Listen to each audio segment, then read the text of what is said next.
And a good Monday morning to you. The suspect in the Correspondents' Dinner shooting due in court in just a matter of hours. As the investigation moves forward today, it is April 27th. This is Today.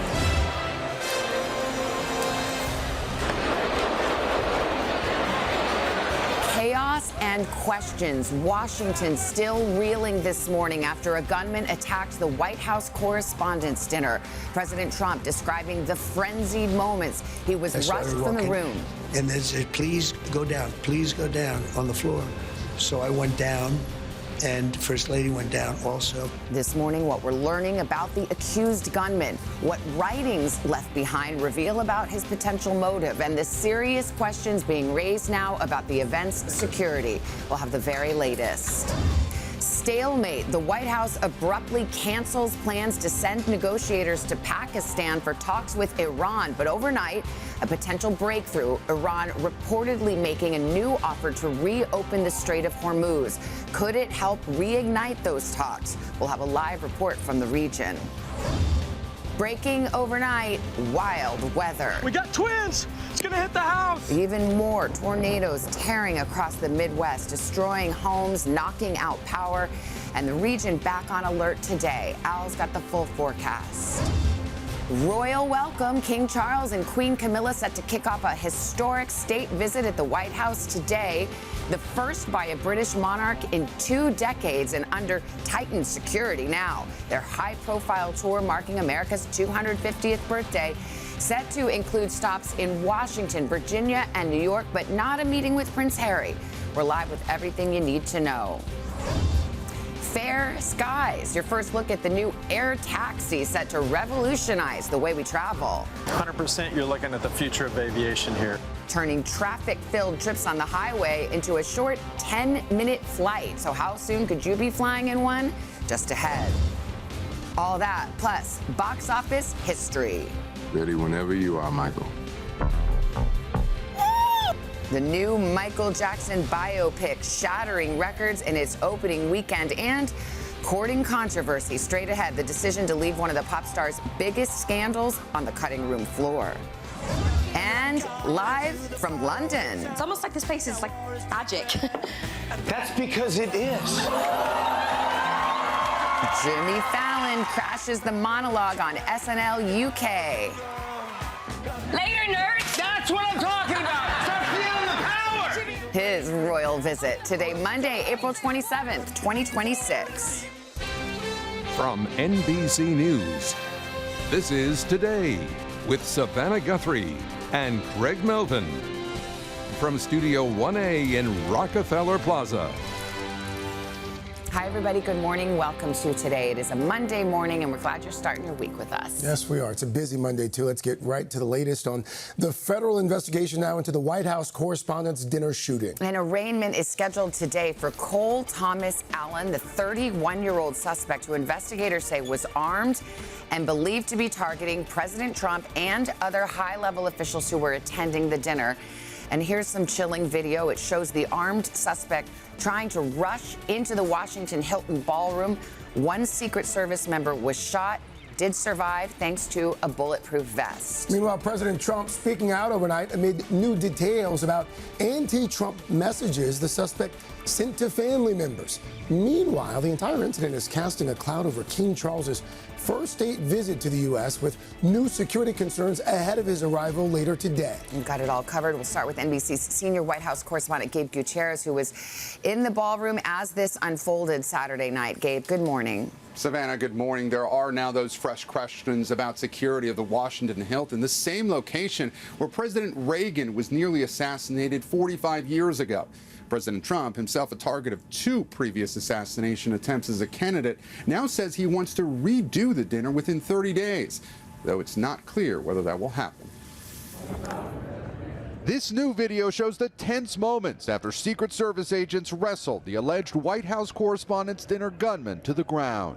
President Trump on 60 Minutes revealing his first reaction to the commotion inside the ballroom.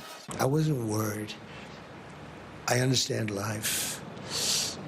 We live in a crazy world. And how he initially resisted being whisked away by his security detail. I wanted to see what was happening, and I wasn't making it that easy for him. I wanted to see what was going on. Just moments earlier, authorities say 31-year-old Cole Allen stormed through a security checkpoint before being tackled. One Secret Service agent shot, but alive, thanks to his bulletproof vest. The system worked, and that we stopped this suspect, that we stopped him as soon as he tried to do what he was trying to do. A senior administration official says Cole sent writings to family members expressing a desire to target administration officials. The annual Washington Black Tie Gala highly anticipated, with President Trump, the First Lady, and Vice President Vance attending for the first time while in office. Dinner had just started when distant bangs could be heard outside the doors. The vice president yanked to his feet and pulled out of sight, Secret Service swarming the president and first lady and evacuating the many other cabinet officials in attendance and House Speaker Mike Johnson. Now, questions about the security of the dinner. A Secret Service spokesperson telling NBC News that it was not designated a national special security event, which is used for gatherings including inaugurations and the State of the Union address. Within hours after the incident, the president back at the White House. In light of this evening's events, I ask that all Americans recommit with their hearts in resolving our difference peacefully. The president and his congressional allies are now using the incident to renew his push for that new White House ballroom, which is currently tied up in court. The Justice Department just sent a letter to the National Trust for Historic Preservation calling on the group to drop its lawsuit and let construction proceed. Savannah. All right, Gabe Gutierrez leading us off. Thank you. All right, now let's turn to the investigation and what we are learning about the accused gunman. NBC's Chief Justice and National Affairs correspondent Kelly O'Donnell joining us now with that part of the story. Kelly O, good morning. Good morning, Craig. This is the federal courthouse where the process toward prosecution is expected today against that 31-year-old California man authorities say plotted the attack against the White House Correspondents' Dinner. This morning, federal law enforcement officials tell me they've reviewed internal video at the hotel showing that he used a stairwell, not the elevators, to get from his guest level as a guest in the hotel down close to the ballroom level. He was one floor above that. He also left behind writings that authorities say could unlock a motive. New this morning, the man who allegedly described himself as a friendly federal assassin is expected to face charges in court here in Washington. Authorities say they hope to identify what they call a triggering event for 31-year-old Cole Allen. President Trump on 60 Minutes claimed the suspect had been radicalized. He's been going through a lot based on what he wrote. His brother complained about him and I think reported him to the police, and his sister likewise complained about him. His family was very concerned. Investigators say Allen emailed a message to family shortly before he raced through a security perimeter one floor above the dinner event. NBC News reviewed a transcript of that note provided by a senior White House official, which talked about intended targets without naming the president, but appeared to refer to him and top cabinet officials who were in that packed ballroom. We believe that he was targeting administration officials in this attack, attempted attack, but that's, again, quite preliminary. Allen's message also criticized what he perceived to be lax security at the hotel. He had checked in to the same hotel one day before the Correspondents' Dinner, earlier traveling cross-country by train. Authorities say he had knives and illegally obtained shotgun and handgun. A Sunday search for evidence also focused on his Southern California home. Employed as a test prep teacher and trained as an engineer, Allen appeared on a 2017 local TV segment about products designed for seniors. The wheelchair brakes tend to lock the wheels, but don't actually lock the chair to the ground. The president noted the suspect's failure. He got caught, and he got caught pretty easily. So I'd say he was pretty incompetent. Authorities say they have interviewed the suspect's brother, who alerted local police in Connecticut, and also a sister who talked about escalating rhetoric from her brother about world events. And that will be part of what is used in evidence. Savannah, Craig? All right. Kelly O'Donnell, thank you. Let's turn now to NBC's Tom Winter and Evie Pomporis, who's an analyst for NBC News. She served as a special agent for the Secret Service. Good morning to both of you. Much to discuss about security, but Tom, I'm going to start with you. You've seen some of the writings that this suspect left. Can you characterize what was in the writing, what the tenor of this was? Right. There is no room for interpretation in this writing. It is very clear. You know, after the first Trump assassination attempt, which is still hard to believe we're saying that statement, Thomas Matthew Crooks, we couldn't find anything online about a social media presence. There's no writings or any sort of anything that's been left behind. This is the complete opposite. This person told you why they were doing it, talked about the planning, said, look, I looked for other opportunities effectively. This was the first and best opportunity to get close to the Trump administration. Didn't even seem to put a priority necessarily on attacking the president. Just anybody in the Trump administration, the cabinet, listed a priority of potential targets, talked about how, he planned for this, and then had a note at the end to the Secret Service about security. So he even criticized them. And as Kelly's been reporting, it took a lot of time to plan for this, using the stairway, knew what to do, knew how to approach towards the end of the event when they were breaking down the magnetometer and the security checkpoint. Was that intentional? Thought that he could rush through that area? So it's very clear this was well planned, and this was somebody who was clearly intent on killing a member of the Trump administration. Evie, to Tom's point, he sort of mocked the security or lack thereof to an extent. As a Secret Service agent, you help plan a lot of these events. You've got the president in the room, you've got the vice president, you've got a lot of top administration officials. What could have been done differently, in your opinion? What should have been done differently, if anything? So I'm going to split this in two parts, okay? So now I've done dozens and dozens of hotels. First, when you look at the security plan, the magnetometers are the inner perimeter checkpoint. This is a hotel. I've never, ever, ever shut down any hotel. Hotels function, guests come in.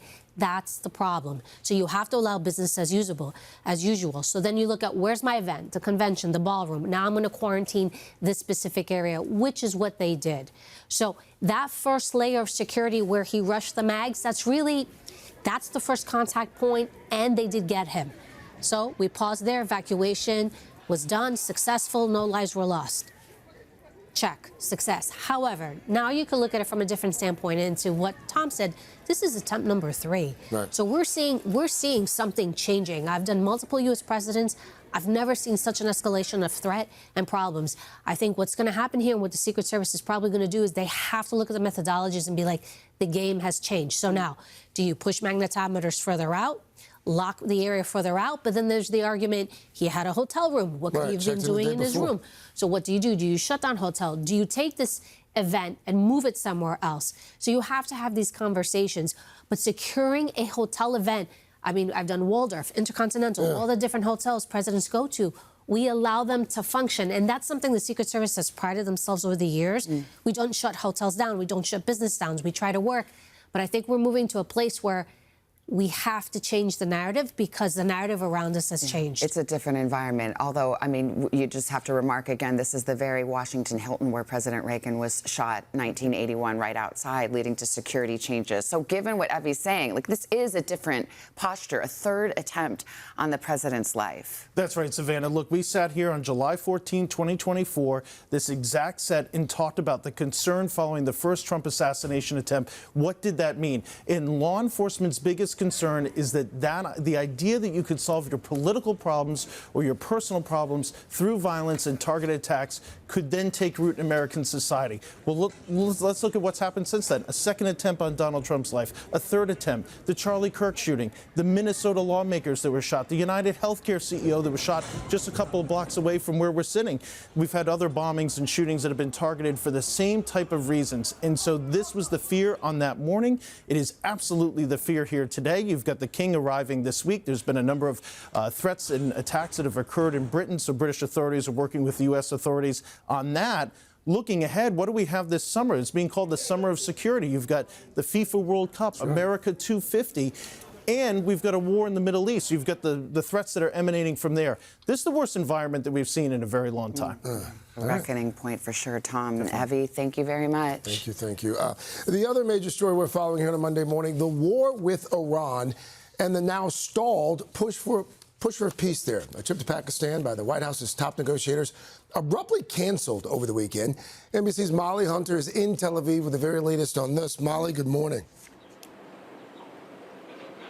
Craig, good morning to you. That's right. Definitely looking stalled. Now, both sides are stepping back for more. Both sides are waiting it out, but neither side is kind of laying the groundwork for these negotiations to continue. Now, over the weekend, the Iranian foreign minister was in Pakistan. That is when President Trump abruptly canceled the visits of Steve Witkoff and Jared Kushner.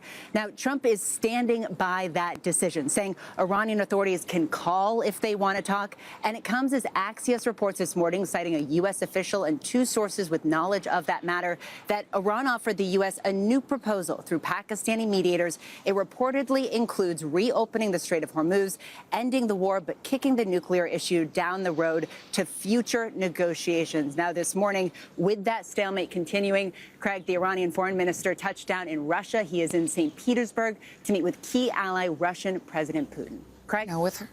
All right, Molly Hunter for us there in Tel Aviv. Molly, thank you. We have more to get to this morning, including severe weather. Millions picking up the pieces after strong weekend storms and tornadoes. And the threat for even more is still there. We're going to get Al's forecast in just a moment. But first, NBC's Ryan Chandler, who joins us from Runaway Bay, Texas. Hi, Ryan. Good morning. Savannah, good morning. It's been a long and active stretch of severe weather here in the region, with unfortunately the storms here in Texas now turning deadly, with the risk not over yet. That tornado threat now shifting into the Midwest for millions more as people here in the South only begin to recover. Overnight, severe storms and reported tornadoes touching down in multiple states. North Texas pummeled over the weekend, with rain and hail sweeping through. That's not even where that's supposed to be. Tornadoes destroying homes, claiming at least 2 lives. Before these strong storms hit Springtown last night, a mobile home stood right here. Now it's a pile of rubble 50 feet away, and officials tell us a woman lost her life inside. That tornado and strong frontline winds damaged dozens of homes and displaced at least 50 people. Twisters also touching down in Kansas, where the winds flipped a train on its side. Folks in Enid, Oklahoma are still surveying the damage caused by a massive EF4 tornado. This is our living room over here. Maddie Boyd's home is now a wreck, but she's grateful her family is safe. The only thing I ever know how to do in situations like that is pray. I was just yelling, asking, hey, if you take everything, just let us keep our family. Let us keep our neighbors. Just keep everyone safe, please. Meanwhile, wildfires burning in drought-stricken Georgia intensifying Sunday, burning homes to the ground and forcing hundreds to evacuate. Savannah, I was talking to the mayor over in Springtown yesterday. He told me, look, this region is used to tornadoes, but it's been a long time since they've seen damage like this. They were prepared to host as many as 50 people in a shelter set up by the Red Cross in a local church yesterday, which may be needed again today with more severe weather on the way to us again. Savannah. That's tough. All right, Ryan, thank you very much. We want to turn now to Mr. Roker. And, we see it again today on the map. Yeah, we got another 48 hours of this severe weather. Good morning, everybody. You can see right now from Cedar Rapids down to Kansas City, there are probably going to be some major airport delays. In fact, we're starting to see tornado warnings cropping up in Kansas. Also, as you make your way towards St. Louis, we're looking at strong storms, thunderstorm watches through 10 a.m. Central Time for this morning.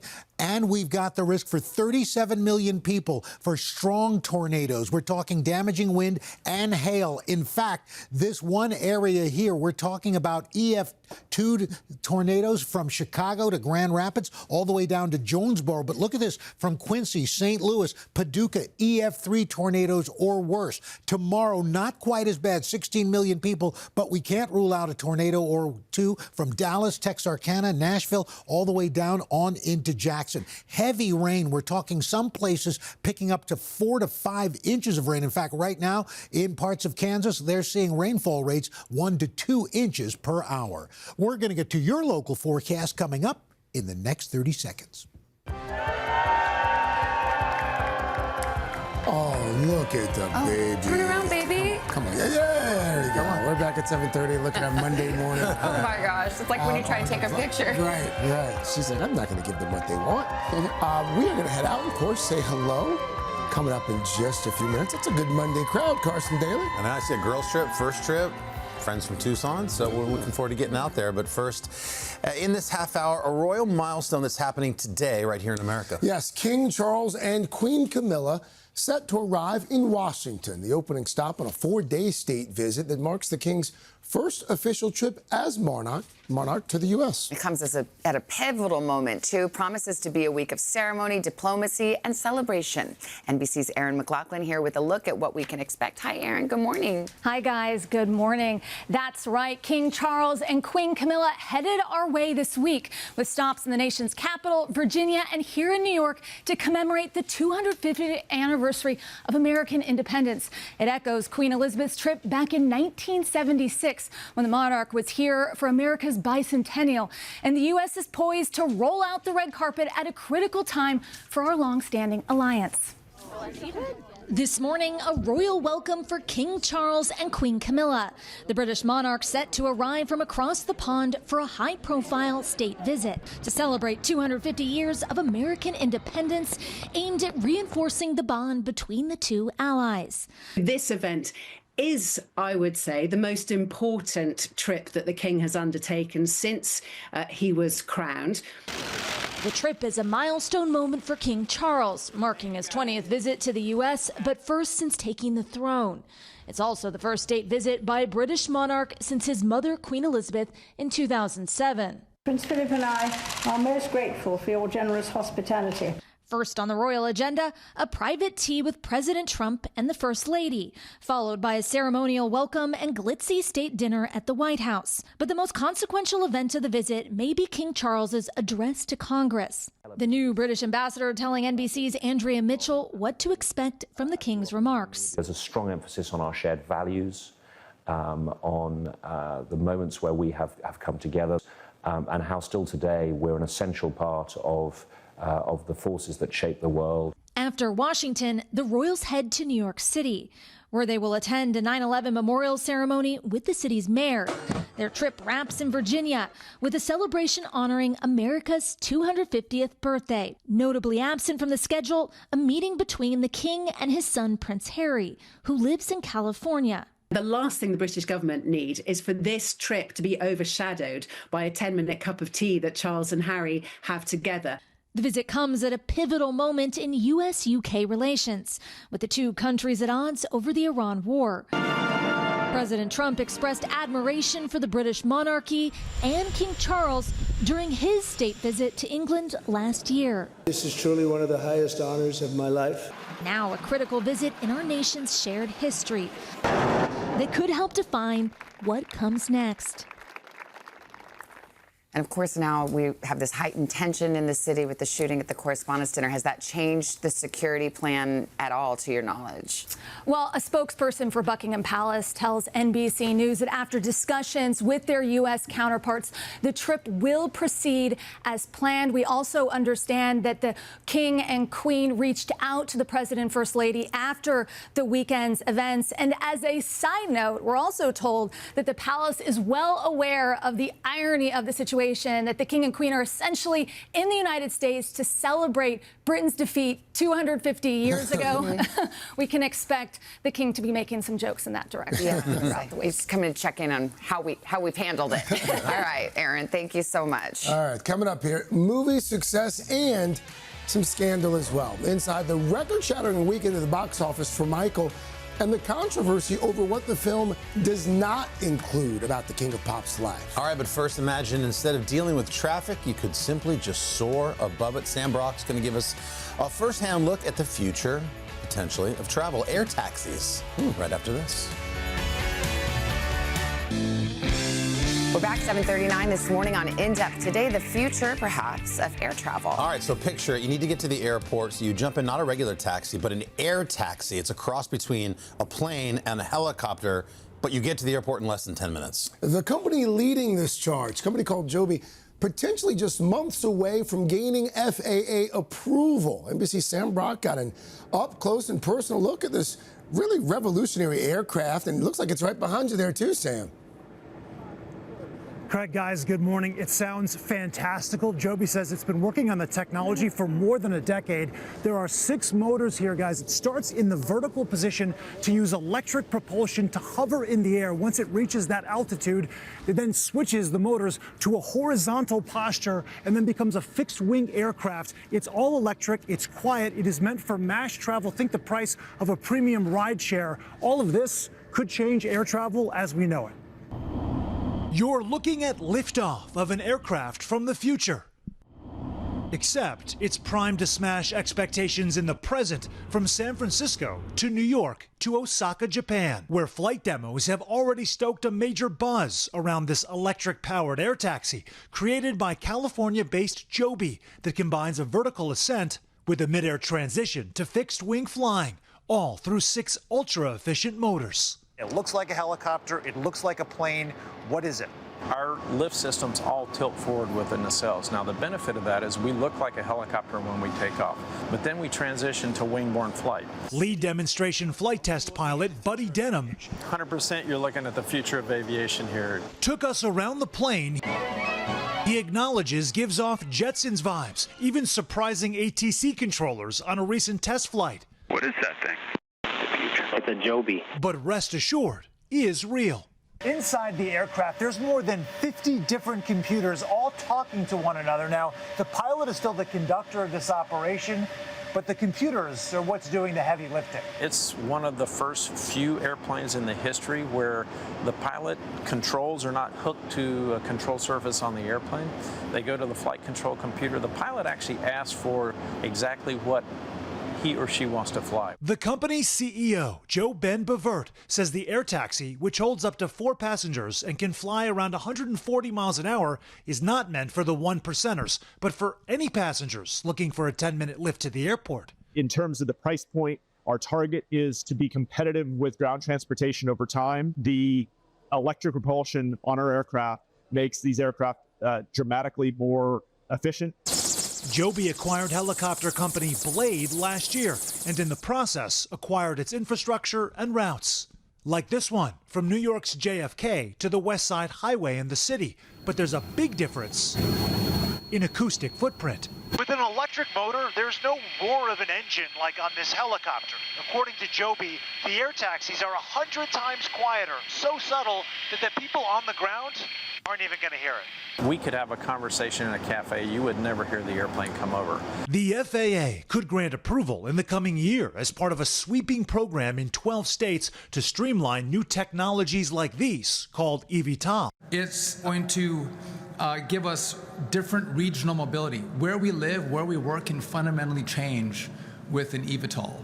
The tech being explored by a number of companies that could be coming to a city near you. This is a game changer for our industry. Very excited about rolling out service in New York, Florida, and Texas. This is a really exciting moment for the launch of this next mode of transportation. So many of you at home probably wondering, what's the range on these air taxis? Right now, guys, it's about 100 miles, perfect for back and forth to the airport. What they do is they charge it in intervals as passengers are getting on and off so that the battery never gets low. Also, Joby has a partnership with Uber, which means you can theoretically at some point order either on your Uber or Joby app, get the ride to the heliport, take the air taxi from the heliport to the airport. They call that seamless multimodal. Sounds like it could be a fantastic move here for consumers. We'll find out in a matter of months. Well, back to you guys. We give that explanation 5 stars, Sam.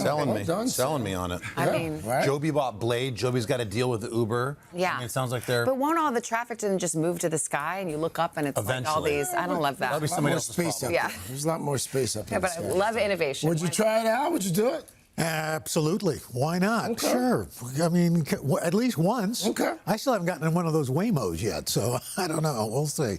Anyway, right now we've got above average temperatures throughout the eastern half of the country. Jet stream dips, though, as you get out west, and so we've got a spring chill out there. So temperatures below average for Rapid City, Salt Lake, Las Vegas. But Cleveland, you're going to be near 75 today, 84 in Nashville. Corpus Christi will see a high of 89 degrees. Tomorrow, that warmth spreads east. New York City, just about 66, Tupelo, Mississippi, 84. But Omaha, 57 degrees, 11 degrees below average. Over the next few days, heading toward the weekend, Chicago, you're in the upper 50s. New York City, the low 60s. Atlanta, into the mid 70s. Out west, temperatures stay a little on the cool side, but still not too shabby. Denver, you'll be in the mid to upper 50s. But Phoenix, upper 80s. Vegas as well. That's what's going on around the country. Here's what's happening in your neck of the woods. That's your latest weather. Hashtag PSSP. Can I interest anybody in a little pop stars? Yeah. Here we go, guys. This weekend, Bridgerton star Nicola Coughlan took the stage to host the UK version of Saturday Night Live, and she was joined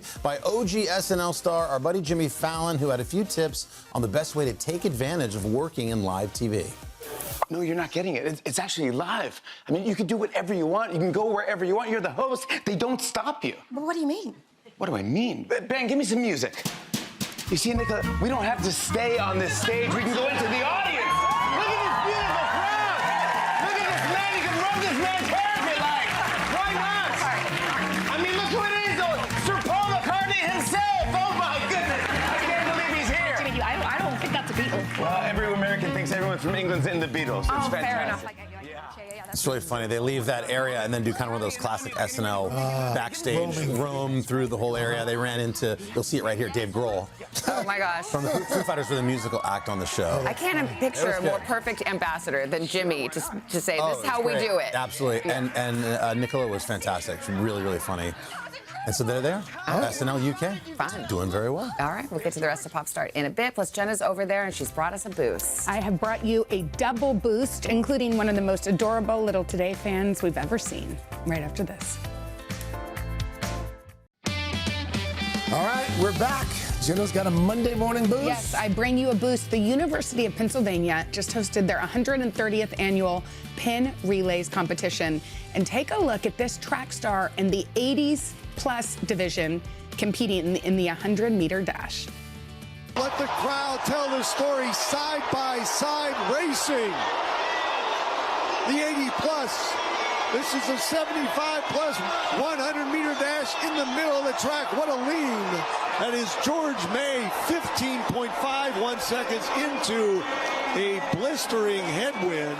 That is impressive. Isn't that amazing? That's 80-year-old George May taking the W with a time just under 16 seconds. Look at that. David Letterman almost won this. 3 times just to put my shoes Breaking a race record. Age certainly isn't slowing these guys down. It's actually, they're all incredible. Like, I like to watch them as a group. I look more like an 80-year-old running than he does. Me too. I mean, wait, okay, Jenna, I see your boost. I'm going to raise you one right here. Allow me to introduce you. Boost correspondent. Oh, yes, to a 3-year-old Today's super fan. Her name is Riley. Her mom, Alexa, sorry if your thing just went off, says she watches the show with Papa every day. Jenna, she wants to be just like you when she grows up, so much so that Riley begged her mom to get a haircut inspired by the Jenna Bob. Look at it. Now, okay, look at this cutie. She actually bears some resemblance to baby Jenna, I would say. She's rocking some bangs as well because her mom says she got a little too excited pre-official haircut, took matters into her own hands, gave the salon a bit of a head start, but looks so cute. Maybe she can come and co-host with me. She looks like a little mini me. Like a kid's book thing. Have her come in and help you out. Yeah, that'd be cute. She's adorable. But also, how cute that she watches it with her grandpa. Look at that smile. Wow. Hi, Riley. Thank you, Riley. All right, coming up, we're going to get to our official Pop Start, including a major cast shakeup in the middle of filming for the next season of The White Lotus. We'll have that and a lot more. But first, quick check your local news. They killed off somebody. It's 8 o'clock on Today. Coming up, chaos and questions. New details this morning on the White House Correspondents' Dinner shooting. The suspect due in court today as the president speaks out overnight. I started walking, and they said, please go down on the floor. So I went down, and First Lady went down also. We're live with the very latest. Then, box office thriller. Ready whenever you are, Michael. The new Michael Jackson biopic smashing records, despite criticism about what controversies it does not include. Of course, there were no real scandals that were mentioned in the film. We'll have the latest. And one-on-one, OpenAI CEO Sam Altman on the future of artificial intelligence. This is the first time a tool that we have built, that humans have built, is autonomously contributing to the sum total of human knowledge. And how it could be the key to treating Alzheimer's disease. Our Today exclusive just ahead. All that, plus checking out of the White Lotus. Madame Lestrange. Cynthia Erivo defies gravity. Everyone deserves a chance to fly. and Olivia Rodrigo's Sweet Surprise. Today, Monday, April 27th, 2026. Checking off my bucket list at the Today Show. From Fayetteville, North Carolina, today's my 50th birthday. Here from Yukon, Oklahoma. Denver, Colorado. Nashville, California. Waukee, Iowa. And Lake Fork, Minnesota. How do our kids? Back in Richardson, Texas. I love you, Mama. From Parker, Colorado. It's my first time in New York.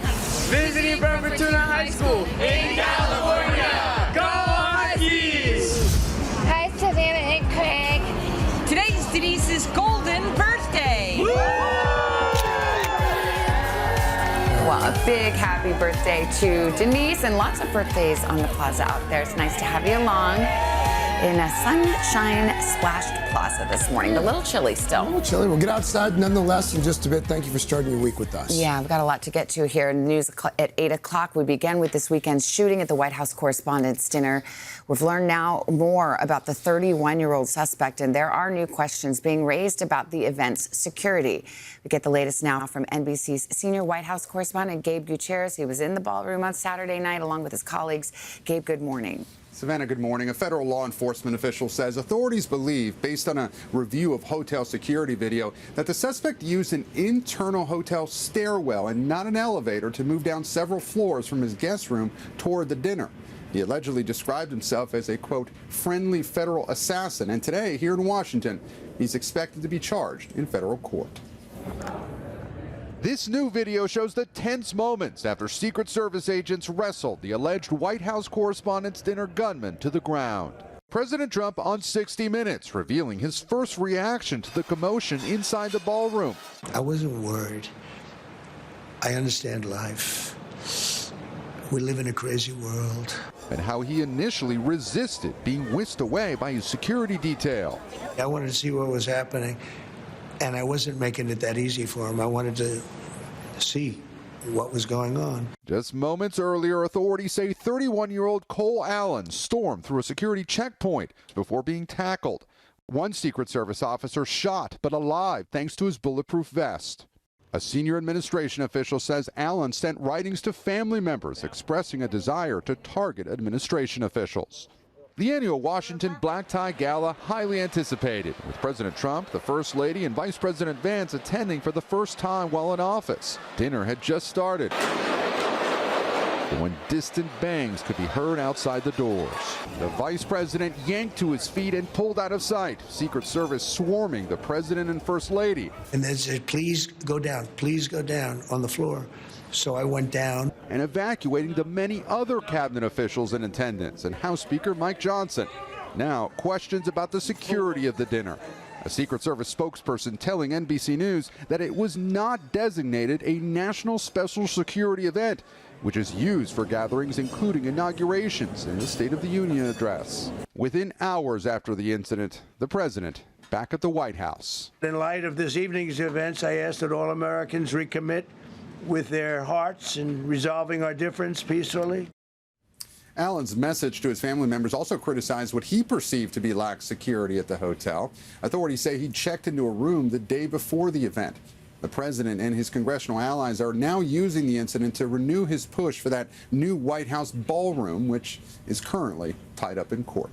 Savannah. Gabe Gutierrez, thank you very much. Camp Mystic, the Texas summer camp where 27 people died in devastating floods last year, will not be able to reopen unless it makes a slew of changes.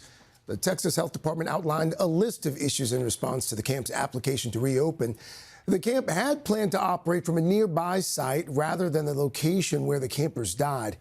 Among the issues, unclear evacuation protocols, missing flood maps, and incomplete parent notification plans.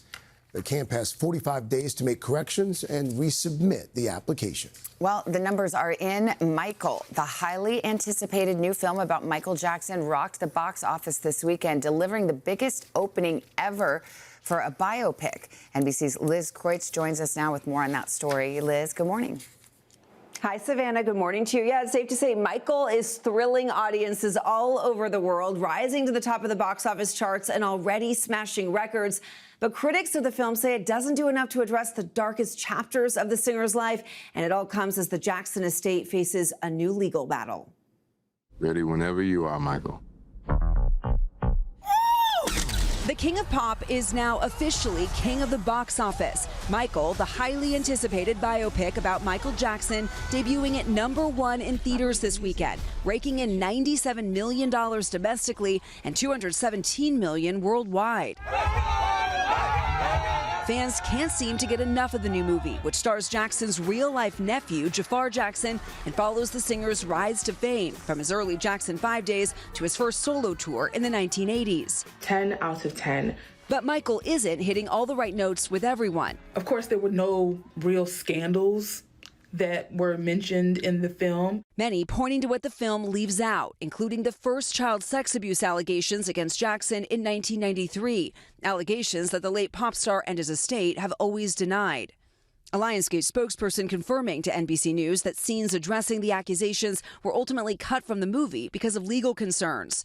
Coleman Domingo and Nia Long, who play Michael's parents, Joe and Catherine Jackson, in the film, responding to the criticism on Today. What would you say to folks who see this and they're like, you know what? They whitewashed that part. The film takes place, from the 60s to 1988, so it does not go into the first allegations. The film's release also comes amid new controversy. 4 siblings who filed a lawsuit against the Jackson estate in February speaking out to the New York Times, alleging the singer repeatedly sexually assaulted each of them when they were children.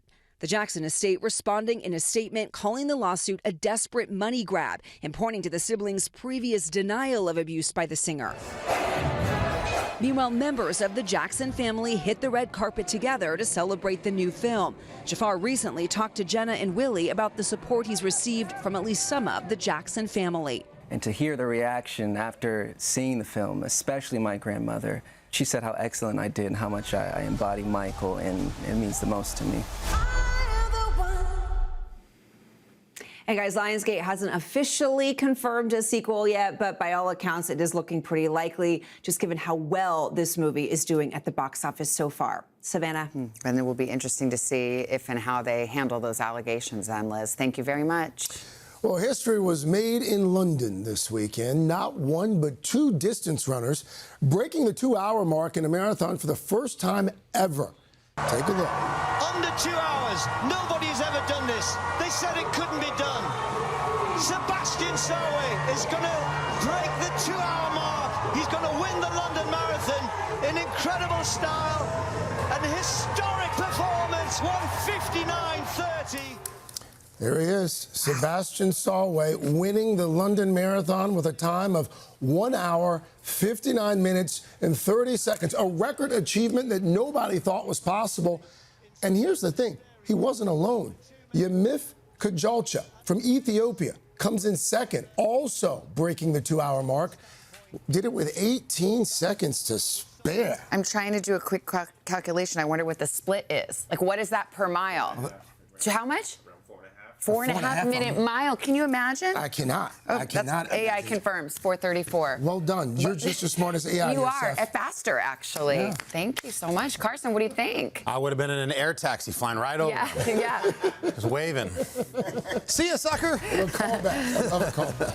Guys, coming up, there was another special moment, by the way, in that marathon, a milestone featuring one of our favorites, Cynthia Erivo. We'll have that and a lot more coming up in Pop Star. All right. First, though, speaking of AI. Today exclusive with OpenAI CEO Sam Altman about the future of artificial intelligence and also harnessing its power to hopefully solve medical mysteries like Alzheimer's. Maria Shriver sat down with him. She's going to share that conversation with us right after this. All right, we're back at 8:15 with the Today exclusive with Sam Altman, CEO of OpenAI. Yeah, we've all heard the concerns that surround AI, scams, deepfake videos, taking away from human workers.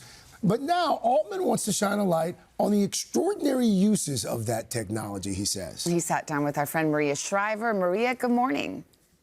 Good morning, everyone, and good morning to all of you. As the creator of ChatGPT, Sam Altman knows very well how to innovate. Now he believes AI is the key to treating one of medicine's biggest challenges, Alzheimer's disease. His OpenAI Foundation pledging $100 million for research and a cure. The fact that we're sitting here having a serious conversation about the systems we have built today, maybe being able to help us make progress against Alzheimer's, is really quite remarkable. Sam Altman is used to thinking big. With the creation of ChatGPT, his company, OpenAI, is changing how we work, plan, and think.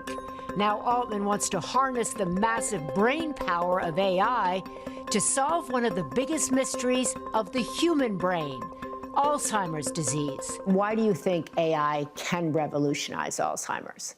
Alzheimer's is an incredibly complex disease. AI is very good at synthesizing huge amounts of data, being an expert in multiple different fields, and bringing together the insights across all of those. His OpenAI Foundation now pledging one of the largest donations ever to Alzheimer's research. $100 million to study how AI can fast-track better diagnostics, treatments, and even a cure. Why Alzheimer's? Did someone you love get it? Thankfully, no. But this has been an area that has been extraordinarily difficult to make progress in. We now, for the first time in the last few months, have made AI systems that are smart enough that our best scientists are saying, this changes the game for science. This means science will move faster. These models are discovering new knowledge on their own. So this is the first time a tool that we have built, that humans have built, is autonomously contributing to the sum total of human knowledge. The $100 million in grants will fund the work of top Alzheimer's researchers, like UCSF's Dr. Bruce Miller and Silvana Konerman from the Arc Institute. AI has the unique ability to really make sense of a disease like Alzheimer's that is such a complex combination of risk factors like diabetes or heart disease, exercise, gender, age. Sam Altman said that AI will be different tackling Alzheimer's because it will be able to read the millions of pieces of data from all over the world and be able to find the little nuggets in all of it that might have missed the human eye. I totally agree. I think we are so siloed. A laboratory will do a set of experiments, the results will be brilliant, and no one else will see it. But to have us unified and to have all of that data analyzed in a way we've never done before, I think that's revolutionary. Altman says solving Alzheimer's is only the beginning. His foundation vowing to pledge $25 billion to life sciences and curing diseases, as well as to protecting society from the misuses of AI. What can you say to people who assure me that humanity is not going to be annihilated and these machines are going to take over the world? Not every technological change has been good for humanity on the whole. For sure, there will be jobs that AI does entirely, and society will have to evolve to be resilient. Altman himself is learning resilience. This recent story in The New Yorker questioning, can he be trusted with the reins of AI? An attack on the home of one of the biggest names in tech. Earlier this month, his San Francisco home was attacked by agitators. In response, Altman posting this photo of his husband and their one-year-old son, writing he hoped it might dissuade the next person from throwing a Molotov cocktail at our house, no matter what they think about me. People look at you, you're 40 years old. They've read that you're maybe not trustworthy, that maybe you're too young. Who are you to have this kind of power in the hands of one person? I don't think this much power should be in the hands of one person, nor do I think it is. We are going to put AI in the hands of people early, often, so that society can take this technology and build all of the things on top of it. Now, that is messy. Things will go wrong. But what about the personal responsibility that comes with it? I don't feel responsible for everything everybody will do with AI, of course, but I feel tremendously responsible for putting this technology out into the world in the best way that we can, where everybody can flourish. So you sleep? Not super great, but it's a very busy time. Interesting conversation, Maria. So when it comes to the $100 million donation, how quickly do researchers think this could actually lead to advancements that people could see? Well, Savannah, those we spoke to say new treatments could come soon. What that means, a year or two, they don't really say. But they believe that with the help of AI, a cure could be actually possible within a decade. Altman says he's very hopeful, and that is huge news in the Alzheimer's space. And guys, there's another major storyline involving Altman today, a high-stakes lawsuit brought by fellow tech titan Elon Musk against OpenAI. OpenAI is going to trial today. Musk was one of the main funders of the company when it began as a nonprofit, but he's now suing, saying he was misled about the company's plans to transition into a for-profit company. So we'll keep our eyes on all of that along with everybody else. All right, Maria, thank you very much. Ooh, Chanel's here. It's time for Best Time of the Morning. Yeah, look at we got the blue memo going here. Looking good, guys. We'll start with White Lotus before the season even starts. One member of the already announced cast is checking out after HBO previously revealed Oscar nominee Helena Bonham Carter would be a guest on the 4th season of their hit murder mystery show. The network now saying she's out. Here's the statement. It had become apparent that the character, which Mike White created for Helena Bonham Carter, did not align once on set. The role has subsequently been rethought, is being rewritten, and will be recast. Wow. That leaves a lineup that still includes the likes of Rosie Perez and Heather Graham and Max Greenfield in the upcoming season centered around the Cannes Film Festival. Seems like there's a little bit more to that. Yeah, a lot more. Got a little early checkout. Yeah, got on set. Savannah. They're rewriting. Cynthia Erivo's up next. Over the weekend, the Wicked star ran the London Marathon, and you'll never guess what song they played when she crossed the finish line.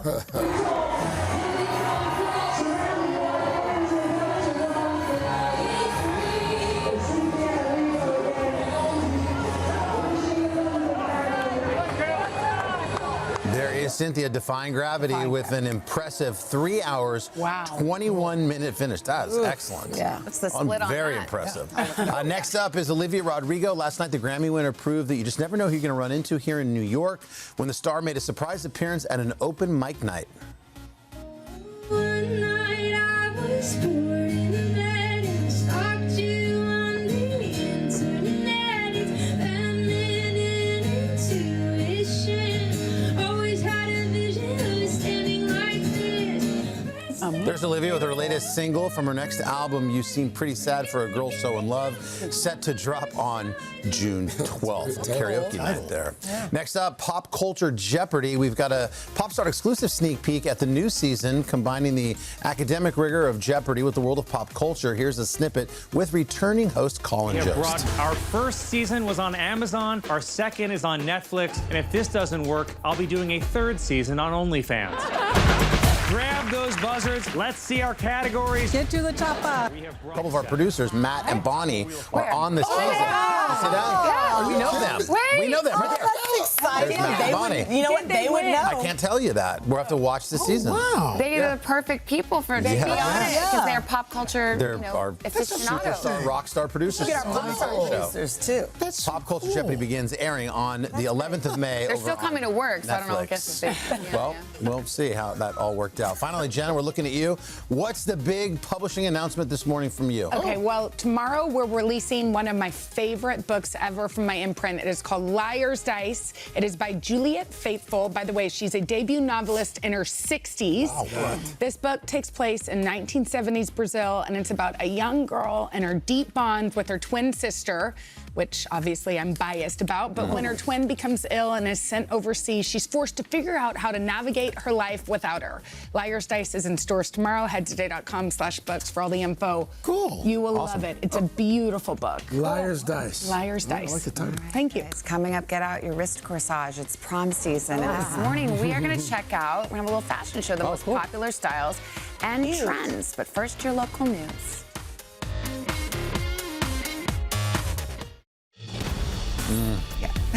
We're back with Amazon's 4th annual Summer Beauty event. Thanks for the invite, guys. Yeah, I was just checking out your eyebrows. Okay, we got something for you. For the next 2 weeks, you can save big on makeup, skincare, hair care, and more. Deals dropping every day. Yeah, there's some great deals here, and we're ready to shop. We got Shop Today favorites and our executive editor, Adriana Brock. You can scan that QR code there. Get in on all the good deals. Adriana, we're starting with a fan favorite. Yes, a fan favorite. So if you talk to makeup artists, they talk about the gold standard of an eyebrow pencil, and they usually talk about this brand. It's Anastasia Beverly Hills, and she did all the celebrities and all the red carpets, and this eyebrow pencil is one of the faves. And what makes it so great is, well, first of all, it's on sale right now for 52% off. So it's $12 for one of these high quality brow pencils, but it's really thin. So you're going to create these like hair-like strokes on your brows so they don't look painted on or too big or too crazy. Yeah, it's subtle. So you're going to get a subtle, natural look, and you've got the spoolie too to like brush it out. So it's kind of like you can get, you know, pro-level makeup at home by If you shave your eyebrows, do they grow back? They do. Well, it depends, too, because back in the 90s, we were all, like, overplucking a little bit too much. Overplucked. So this is great for that, to fill in those sparse areas. Okay. What a deal. 12 bucks. 12 bucks. Yeah. Okay, I love a tinted moisturizer. Yes, so a tinted moisturizer is great when the weather warms up because you're getting more than one benefit here. So you're getting tinted skincare, like it's going to blur any imperfections. You're getting moisturizing benefits. And this one from Bare Minerals is also made with SPF 30. So you're getting a little bit of sun protection. So this one's on sale right now, 31% off, just under $30. It comes in a bunch of different shades. And what's really great, it's also really lightweight. So it's not going to clog your pores or, you know, trigger any breakouts. So this is a great, versatile multitasker All that this we love. stuff is Amazon, right? This this is all on Amazon. Should we just mention Mother's Day is like right around the corner? Yeah. I mean, this, if you like haven't figured out what to get yet, like me, hit the QR code. Yes, or treat yourself. I'm buying some of these myself, like this dry shampoo What's from this one? Kitsch. Okay. So this is $8 right now, and it's on sale for 47% off. Really love this because it's non-aerosol. So when you're doing an aerosol dry shampoo, Savannah, you may know this, it could blast and it just gets all over. And we have really great video of how this works. It's a loose powder, so you have a little bit more control over it. But then you got to really blend it, Carson. You rub it in, and then you brush it out. But what's really great about this brand is it comes in a darker tinted version too. So if you have darker hair, you don't have to worry about that white residue that can sometimes leave back. There's levels to it. Yeah. All right. Yes. Nice. Good for the environment. The oval hairbrush is a lifesaver. It is such I think it should win like a Nobel Prize. Is this what they use at Dry Bar? This is what they use at Dry Bar, which has salons all over the country. But you can get it on sale right now. It's 30% off for this brush that blow dries your hair and it smooths it. So it's a 2-in-1. So you're getting the blowout and you're getting volume all at once with this really unique oval design. And it's great because you're getting shiny hair, frizz-free, and it does all the work for you, and you're going to save time when you're getting ready in the morning. If I bought this for Mother's Day and, like, I don't know what other contraptions my wife has or my mother-in-law. She'd like this. You can add this to a collection if you have other things. Absolutely, yeah. And this is also really good if you're traveling and you're just like, I don't want to pack a brush, a flat iron, or a blow dryer. It kind of like replaces everything at once. Yeah, it's great. A good deal, too. All right, hit Great the QR deal, code. too. Get it. These are going to go fast, guys. These are the They best are. of the best here. Okay, what is this? Okay, so this is a vitamin C from Bliss. Right now it's 31% off and just under $20. And vitamin C is one of those ingredients that dermatologists always talk about being really great for hyperpigmentation, for sun damage. So it's going to not just prevent future sun damage, but it also helps erase what you currently have. So if you have dark spots, those fine lines from sun exposure, vitamin C is such a good staple in your routine. And this one's actually also made with peptides, which helps with anti-aging benefits. So you're getting a little bit of a 2-in-1 with it. And like I said, it's under $20, so you can't really go wrong. And you could layer it under your sunscreen, under your makeup, day or night. Look, Carson, you're already looking a little younger. Yeah, exactly. You can put it on your hands. I only feel 50 now. Thanks. All right, and then some moisturizers. Okay, moisturizer. So this brand is Elemis. It's a very high-end luxury British skincare brand that I personally love. I've been using it forever. And right now, their skincare products are 25% off. Wow. And we even have something for the guys, Carson.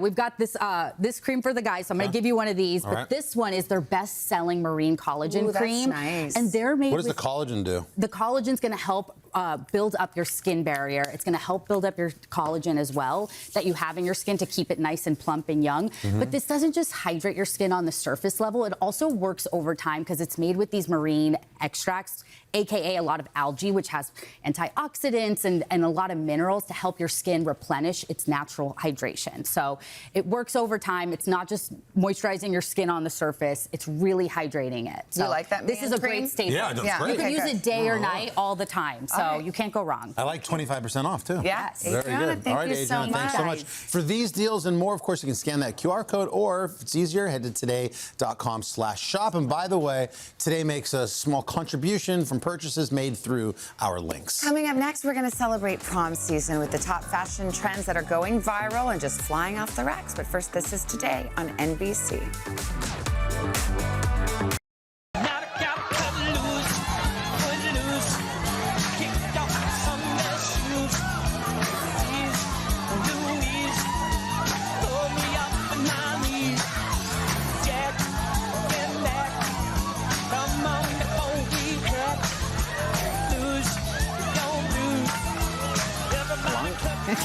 Wow, I'm like, I feel like we're watching the whole movie. Remember, that's how it was for us back in the 80s, the dance. Footloose, of course. We'll fast forward to today. Prom dresses look a little different. Our Today.com team found the prom gown poised to dominate the season. It is this Ashley Lauren dress. It's popular for its sequin design, seems to have every color. So here to talk about everything that is trending this prom season is Today lifestyle and fashion contributor Melissa Garcia. Melissa, good morning. Yeah, look, what is the trend for prom? I mean, is it all still long? Or are they doing the short dresses or what? Yeah, so we've done our homework. We spoke with boutique dress owners from across the country, and they're saying the 4 trends that we're going to see today are really what they're seeing girls buy now. But I will say, I'll preface that all by saying, you want to feel beautiful and comfortable. So if there's something that is not one of these trends that you feel great in, go for that. Yeah. And get shoes you can dance in, right? Yes, Get shoes that are comfortable. Okay, the first trend that we're seeing is sequins. Let's have our model, Isabella, come out. Yes. Oh, I love the gold. Tell us about this So look. fun. So this was our take on the Ashley Lauren dress, and sequins are always a trend, I think, every prom year, and it's really the silhouettes that change, but this is what you wear if you want to have that standout moment, if you love sparkle, if you love shine. It's really beautiful, fun. We're seeing this silhouette, strapless, sequins, head to toe. So this is the standout moment dress. It's pretty, and I like the back has a little fun little corset. Really, really I know. cute. The dresses are really pretty. Isabella, thank you. Our next trend is just kind of the opposite of the sequins, other end of the spectrum, which is the sleek, simple dress. And this is Harlow, who is your daughter. Hi, Harlow. Oh my gosh, yes. So we're just saying your daughter's gonna be doing this in a couple years.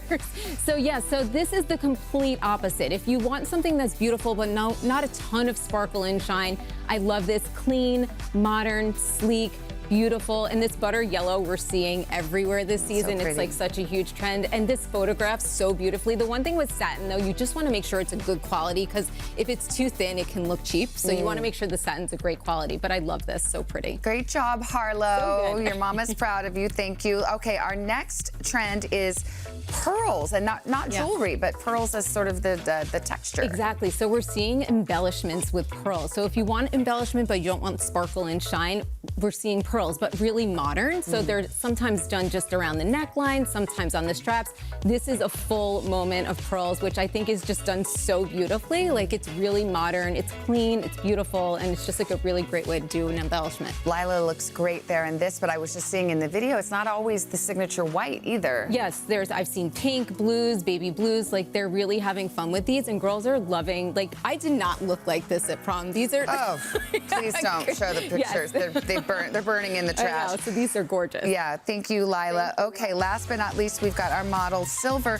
She's in leopard, and animal print is always fun. Yes, so I feel like everything comes back around, right? So animal print is a trend that I love, and you don't normally think of it for prom, but it actually, girls are loving it this season for prom, and you just want to be careful, because you want to get a silhouette that's really timeless and classic, because it can go the bad way. Yeah, it can go although I like the 70s vibe. This is gorgeous. And also the choker detail is another micro trend we're seeing. The same fabric as the dress, and we're seeing it hang down the back really beautifully, but a lot of dresses have that little choker 90s the neckline, moment. yes. Which I love too. Okay, Silver, you stay right there. Let's bring all of our models out one more time, and we can take a look at these trends. Great job, everybody. Happy prom season.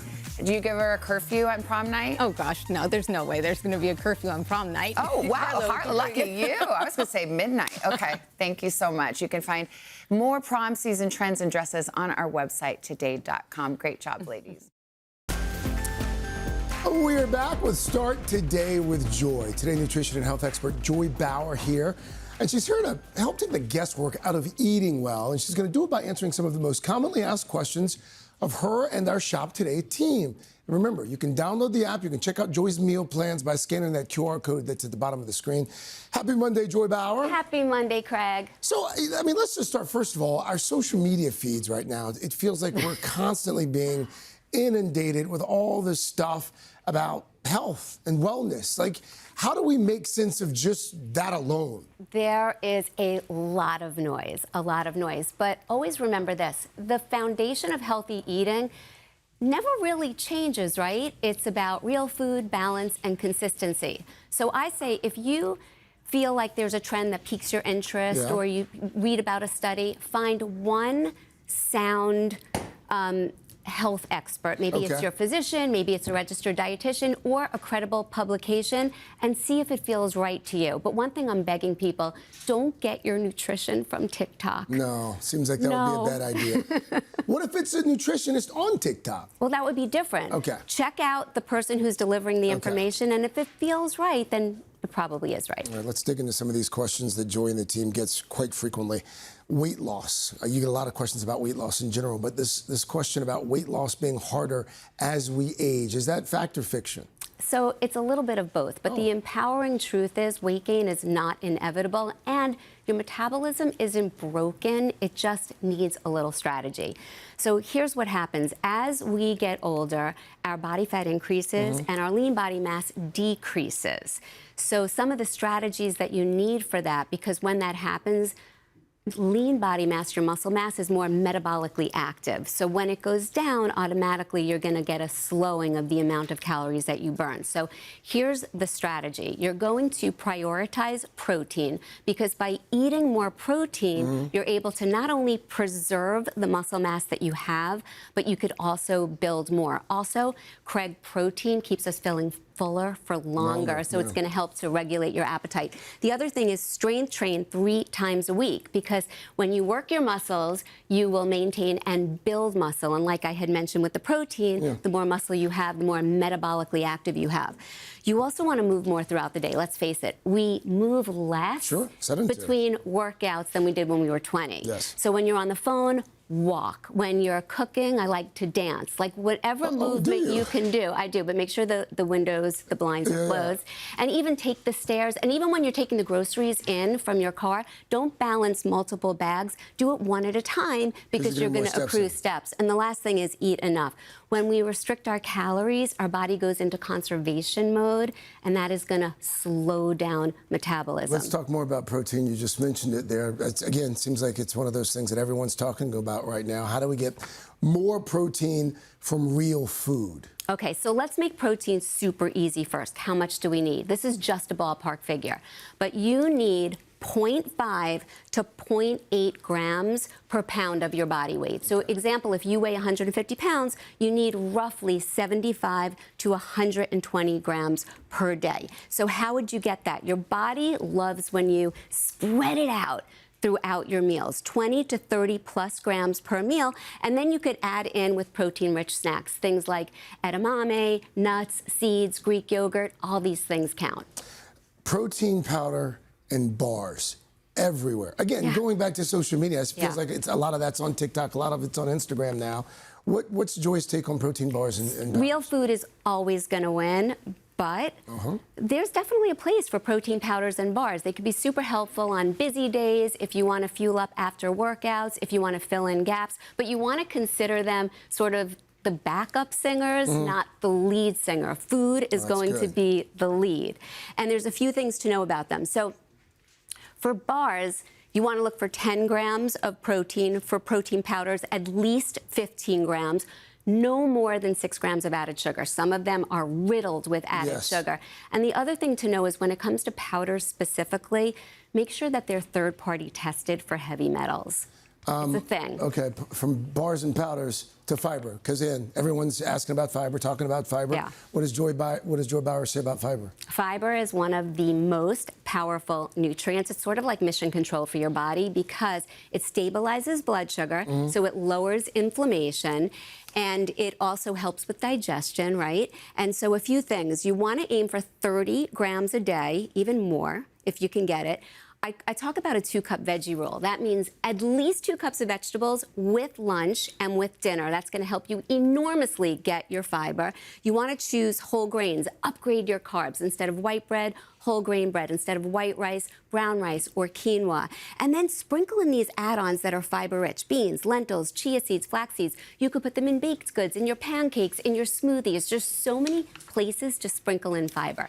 It feels like over the last few years, I've also heard a lot of talk about the time of day that you eat matters a lot. Like, is there a point where you should stop eating during the day? That's a great question. So research shows us that when it comes to eating dinner, a large meal, you should eat it 3 hours before going to bed. And it kind of makes sense. No matter what time you go to bed?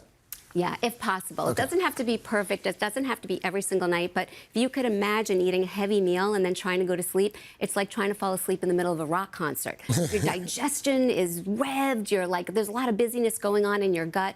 So aim for eating dinner 3 hours before going to bed. But, Craig, you could have a small snack right before bed. Just the operative word is light. It could be an apple with 1 or 2 teaspoons of peanut butter, a rice cake with cheese, a scoop of ice cream. Just keep it small. Joy Bauer, thank you. Answering all those questions that folks have been asking you for years now.